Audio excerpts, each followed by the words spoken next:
नमस्कार। दिन भर की बड़ी खबरों में आपका स्वागत है। मैं हूं स्वाति ढलवेज।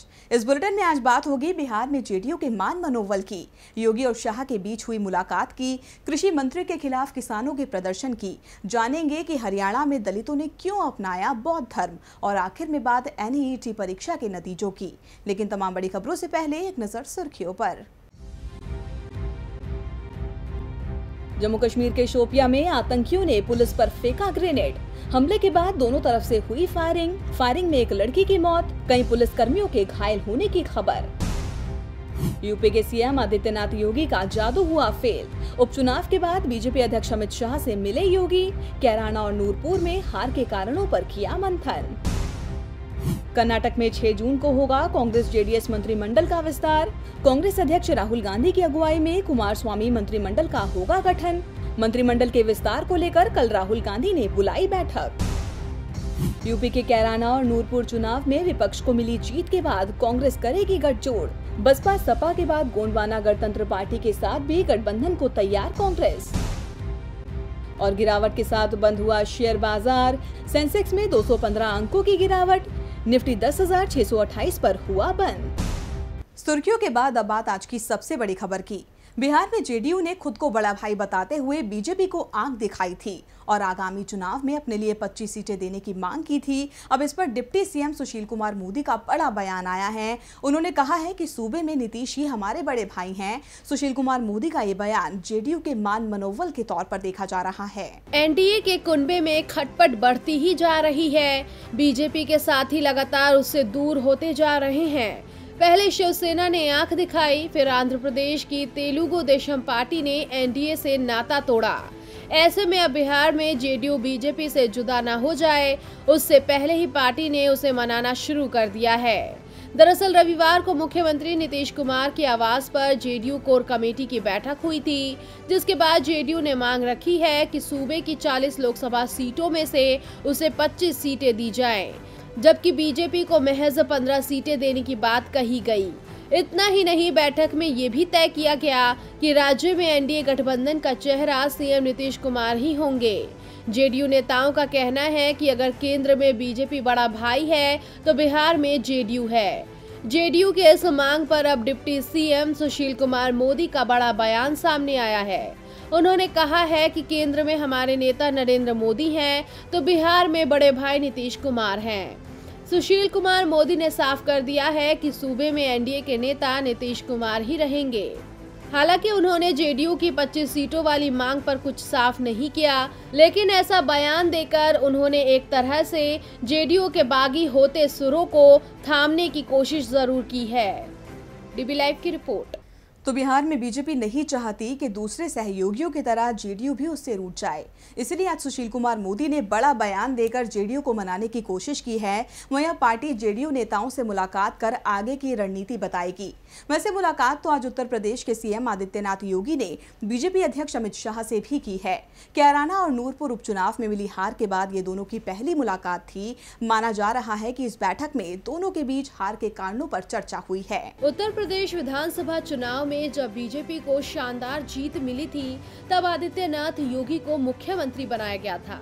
उस वक्त बीजेपी को लगा था कि हिंदुत्व का चेहरा योगी आने वाले चुनाव में ऐसे ही कमाल करेंगे, लेकिन 1 साल के भीतर ही योगी का जादू छूमंतर हो गया। गोरखपुर और फूलपुर में हुए उपचुनाव के नतीजों ने बता दिया कि बीजेपी को संभलने की जरूरत है, जिसके बाद पार्टी ने आगामी चुनाव को लेकर पूरा जोर लगा दिया। लेकिन नूरपुर और कैराना उपचुनाव के नतीजों ने एक बार फिर बता दिया कि योगी की लहर काम नहीं कर रही है। इसे लेकर ही बीजेपी अध्यक्ष अमित शाह ने उत्तर प्रदेश के मुख्यमंत्री योगी आदित्यनाथ को तलब किया था। शाह के बुलावे पर आज योगी दिल्ली पहुंचे।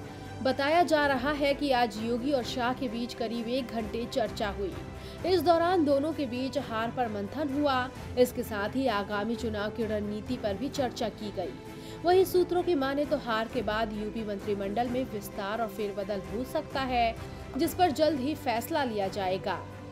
डीबी लाइव की रिपोर्ट। आज बीजेपी अध्यक्ष अमित शाह और योगी ने मुलाकात कर हार के कारणों पर मंथन किया। इधर कांग्रेस अध्यक्ष राहुल गांधी ने भी बैठक बुलाई है। कर्नाटक में 6 जून को मंत्रिमंडल का विस्तार होना है। इसके मद्देनजर राहुल कर्नाटक में पार्टी नेताओं की बैठक लेंगे। इस दौरान मंत्रिमंडल विस्तार पर चर्चा होगी। किन नेताओं को कौन सा विभाग दिया जाए, ऐसे तमाम पहलुओं पर बातचीत की जाएगी। कर्नाटक में कई दिनों की माथापच्ची के बाद पिछले दिनों मंत्रालय के बंटवारे का ऐलान कर दिया गया था, जिसके तहत कांग्रेस को 22 विभाग दिए गए हैं, जबकि जेडीएस को 11 विभाग मिले हैं। बंटवारे के बाद अब 6 जून को मंत्रिमंडल का विस्तार किया जाएगा, जिसे लेकर कल कांग्रेस की अहम बैठक है। कांग्रेस अध्यक्ष राहुल गांधी कल कर्नाटक के नेताओं के साथ बैठक करेंगे, जिसमें मंत्रियों के नामों पर चर्चा की जाएगी। आपको बता दें कि कांग्रेस अध्यक्ष राहुल गांधी पिछले कई दिनों से देश में नहीं थे, लेकिन अब वो स्वदेश लौट आए हैं। ऐसे में आते ही उन्होंने कर्नाटक में मंत्रिमंडल से पहले बैठक बुलाई है। वहीं दूसरी तरफ जेडीएस ने अपने मंत्रियों की सूची तैयार कर ली है। सीएम कुमारस्वामी ने बताया है कि उनकी पार्टी की सूची तैयार है और सूची को अंतिम रूप देने के लिए कांग्रेस की प्रतीक्षा की जा रही है। उन्होंने ये भी दावा किया है कि इस काम को जल्द ही निपटा लिया जाएगा। आपको बता दें कि पिछले दिनों मंत्रालयों को लेकर कांग्रेस और जेडीएस में खींचतान की खबरें आई थी। इसके बाद कांग्रेस को गृह, इंडस्ट्रीज, राजस्व और बेंगलुरु डेवलपमेंट समेत 22 विभाग दिए गए हैं और वित्त, ऊर्जा, एक्साइज और पीडब्ल्यूडी जैसे 11 मलाईदार विभाग जेडीएस के खाते में आए हैं। वैसे कहा जा रहा था कि जेडीएस को मलाईदार मंत्रालय दिए जाने से कांग्रेस नेता डीके शिव कुमार काफी नाराज हैं। माना जा रहा है कि इस बैठक में राहुल इन विरोधी सुरों को शांत कराने की कोशिश कर सकते हैं। डीबी लाइव की रिपोर्ट। तो कांग्रेस अध्यक्ष राहुल गांधी कल विचार करेंगे कि किस नेता को कौन सा मंत्रालय सौंपा जाए। तमाम विचार विमर्श के बाद ही ऐसे निर्णय लिए जाते हैं, लेकिन लगता है कि मोदी सरकार के मंत्री बिना किसी विचार के, बिना सोचे समझे कुछ भी कर देते हैं और कुछ भी बोल देते हैं। पिछले दिनों कृषि मंत्री राधा मोहन सिंह ने किसानों के आंदोलन को पब्लिसिटी स्टंट बताया था। उनके इस बयान को लेकर किसानों और व्यापारियों का गुस्सा भड़का हुआ है।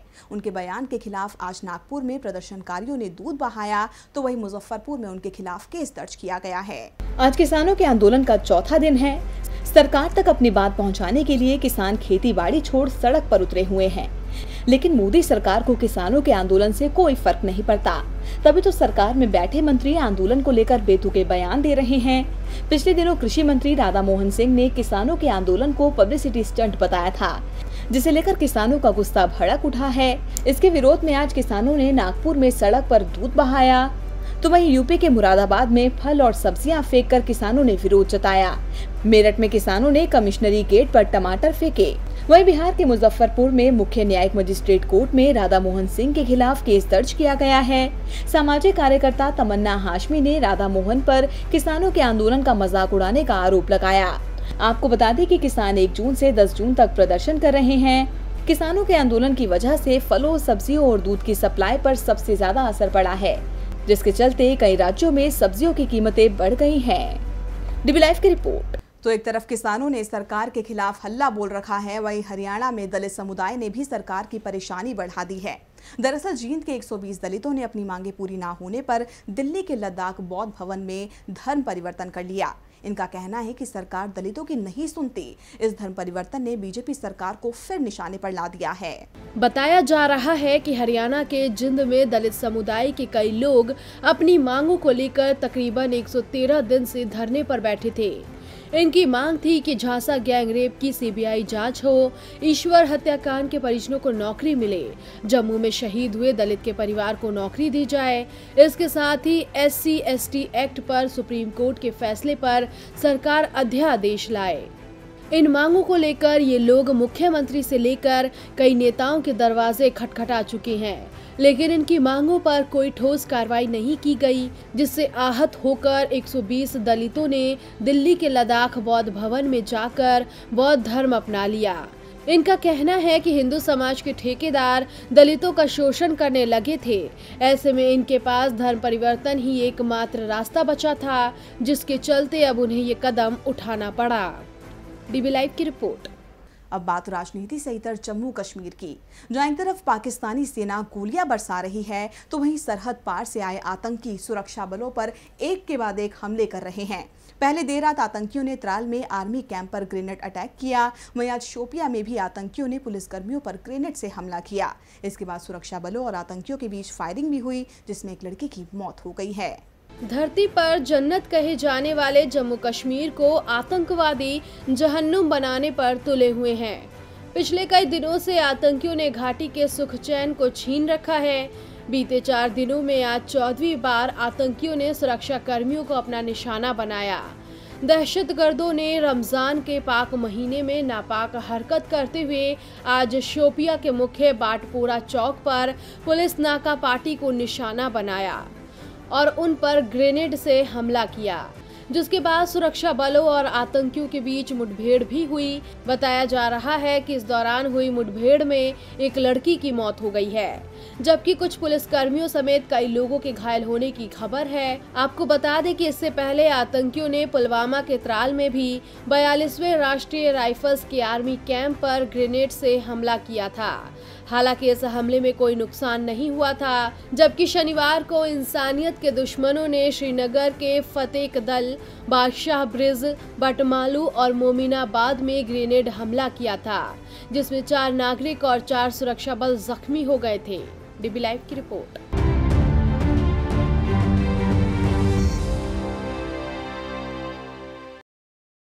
और बुलेटिन के आखिर में बात नीट परीक्षा के नतीजों की।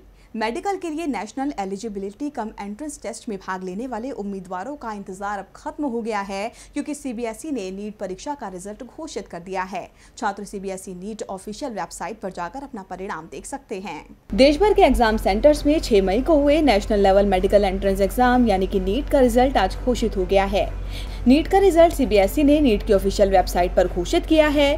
छात्र परिणाम को CBSE NEET.nic.in पर देख सकते हैं। इस बार की परीक्षा में 99.99% के साथ कल्पना कुमारी ने देश भर में पहला स्थान हासिल किया है। इस बार की परीक्षा में इस साल 13,36,000 स्टूडेंट्स शामिल हुए थे, जिनमें से 7,14,662 छात्र पास हुए हैं। कुल पासिंग प्रतिशत करीब 54% रहा है। परीक्षा 11 भाषाओं में हिंदी, इंग्लिश, उर्दू और 8 क्षेत्रीय भाषाओं में हुई थी। अगर बात की जाए टॉप स्टूडेंट की, तो दिल्ली की कल्पना कुमारी ने फिजिक्स में 180 में से 171 अंक, केमिस्ट्री में 180 में से 160 अंक, बायोलॉजी में 360 में से 360 अंक हासिल किए हैं। उन्हें कुल 720 में से 691 अंक मिले हैं। डीबी लाइव की रिपोर्ट। तो बड़ी खबरों में फिलहाल के लिए इतना ही, लेकिन ताज़ा अपडेट के लिए लॉग इन करें dblive.tv। नमस्कार।